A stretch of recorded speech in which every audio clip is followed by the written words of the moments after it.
আমরা অনেক ধরনের ভিডিও বানিয়ে থাকি, যে ভিডিওগুলোর মধ্যে আসলে গ্রামার থাকে না। গ্রামার বলতে আমরা যারা দীর্ঘদিন যাবৎ কাজ করে আসছি তারা সিকোয়েন্স বুঝি, তারা বিভিন্ন ধরনের শর্ট ডিভিশন বুঝি। তো আজকে আমাদের যে ক্লাসটা হচ্ছে, এই ক্লাসটা হচ্ছে আমরা একটা সিকোয়েন্স বিল্ড আপ করবো, আমরা একটা গল্প তৈরি করব। গল্পটা কেমন? একটা স্টোরিটা হচ্ছে এই দুটো ছেলে এখানে বসে গল্প করছে। এখন এই জিনিসটা আমরা এমনভাবে এডিট করব, মানে এমনভাবে শ্যুট করব যে একজন লোক যাকে আপনি বলে দিবেন না, কিন্তু সে বুঝতে পারবে ওরা দুজন এখানে বসে গল্প করছে।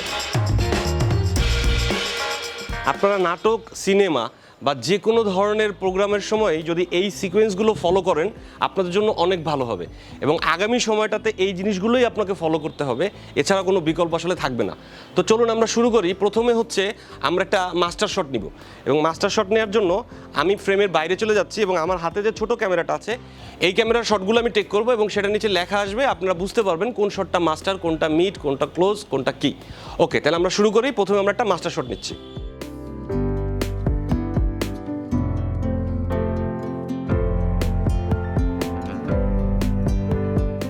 তোমরা দুজন কথা বলতে থাকো। আমরা যখন মাস্টার শট নেওয়া শেষ করলাম, আমাদের সবসময় একটা জিনিস খেয়াল রাখতে হবে, মাঝখানে আমরা একটা লাইন ভেবে নেব। এই লাইনটা হচ্ছে এক্সেস ক্রস করার লাইন। আমি কখনোই এই লাইনের ওপার যে ছবি তুলব না, আমি সবসময় চেষ্টা করব এই লাইনটাকে মিডলে রেখে ছবি তোলার। এবং এই টোটাল জিনিসটা তোলার পর আমি আবার আরেকটা টিউটোরিয়াল আপনাদের অবশ্যই বুঝাবো যে এক্সেস ক্রস জিনিসটা কি। 180 ডিগ্রি একটি রুল আছে ভিডিওর ক্ষেত্রে, ওইটা আসলে কি। তো আমি মাস্টার শট নিলাম, যেটা দিয়ে এস্টাবলিশ হলো এই দুজন মানুষ এখানে বসে গল্প করছেন। তারপর আমি একটা ক্লোজ শট নিচ্ছি। কথা বলো।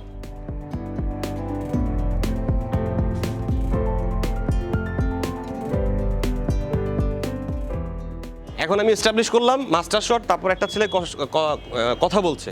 এখন তার কথাটা শুনছে, আমি যদি গল্পের স্টাইলে ভাবি তো সেই কথাটা যে শুনছে তার একটা ক্লোজ শট নেব।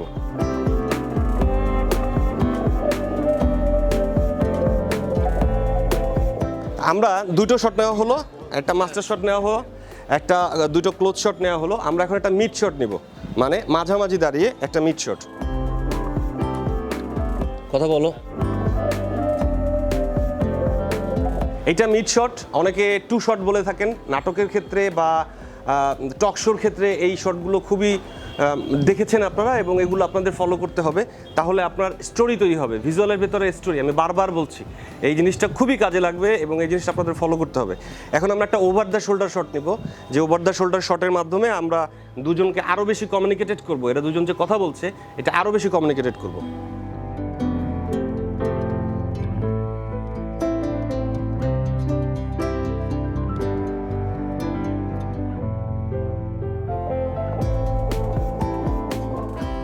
এক্ষেত্রে আরও খানিকটা কমিউনিকেট করার জন্য আমরা এই ওভার দ্য শোল্ডার শটের উপর থেকে এটাকে আমরা একটা মাস্টার শট ভাববো, এবং আমরা আবার এটার একটা ক্লোজ শটে যাব।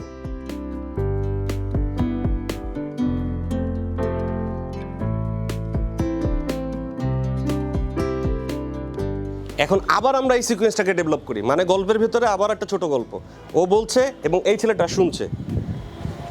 শোনো, আরও মাথা জায়গা থেকে।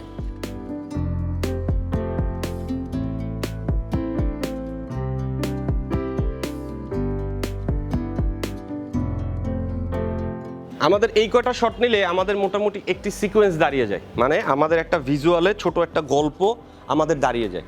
কিন্তু এই শটের সাথে যদি আপনার ভয়েস ওভার আরও বেশি লেন্দি হয় তখন আপনার আরও বেশি কিছু শট নিতে হবে, এবং সেই শটগুলো আমরা নিতে পারি বিভিন্ন জায়গায় বিভিন্ন অ্যাঙ্গেলে নিতে পারি। এটার আসলে নির্দিষ্ট কিছু গ্রামার ফলো, যেমন লং, মিড, ক্লোজ, এগুলো ফলো করার পর এটার ভিতরে আপনি আপনার মুনশিয়ানা দেখাতে পারবেন, মানে আপনি আপনার যে ক্রিয়েশন বা ক্রিয়েটিভিটি সেই জিনিসটা তুলতে পারবেন। আপনি এখন লো অ্যাঙ্গেলে নিতে পারেন, টপ অ্যাঙ্গেলে নিতে পারেন। আচ্ছা, আমি এখন দেখানোর চেষ্টা করি লো অ্যাঙ্গেলের শটগুলোকে। আমরা যেটা নিচে থেকে নেব সেটাই ধরেন গিয়ে লো অ্যাঙ্গেল।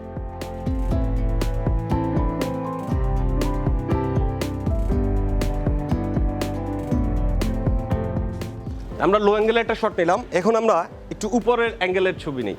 ড্রোন শটের ভিতরে বার্ডস আই ভিউ বলা হয় কেন?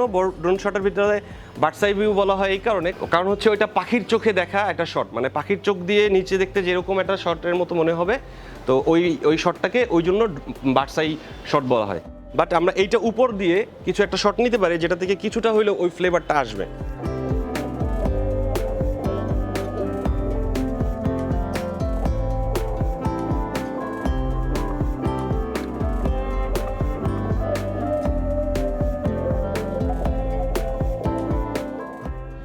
এই ছিল আমাদের মোটামুটি ভিজুয়ালের একটা স্টোরি ক্রিয়েট করার প্রয়াস, বা কিভাবে আপনারা তৈরি করতে পারেন সেই বিষয়টা বোঝানোর চেষ্টা করলাম আমরা। তো এখানে যেটা খেয়াল করা সেটা হচ্ছে যে এই দুইজন মানুষ বসে এখানে গল্প করছিল, এইরকম ছোট ছোট ছোট 4-5টা মিলে আপনাদের একটি বড় নাটক হয়ে যাবে, একটি বড় সিনেমা হয়ে যাবে। সো এই ছোট্ট সিকোয়েন্সের বিষয়টা আপনাকে বুঝতে হবে খুব ভালোভাবে। এর ভিতরেও ভেরি করা যায়, এখানে তো মানুষ হচ্ছে সাবজেক্ট, তো কিছু কিছু সময় মানুষ সাবজেক্ট থাকে না, অন্য কিছু থাকতে পারে। আপনি ওয়াইল্ড লাইফের কাজ যখন করবেন তখন আপনার এর মধ্যে প্রাণী চলে আসবে, পশু চলে আসবে, তখন আবার ভিন্ন রকমের কম্পোজিশন হবে। আপনি যখন কোনো সাবজেক্টের ছবি তুলবেন, কোনো জড় পদার্থ বিল্ডিংয়ের ছবি তুলবেন, তখন আবার সেটার চেঞ্জ হবে। আমরা সেই বিষয়গুলো আস্তে আস্তে করে আপনাদের দেখানোর চেষ্টা করব। তো অসংখ্য ধন্যবাদ। আমাদের এই টিউটোরিয়ালটা কেমন হয়েছে এই জিনিসটার নিচে অবশ্যই কমেন্ট করে জানাবেন, লাইক দিবেন এবং শেয়ার করবেন।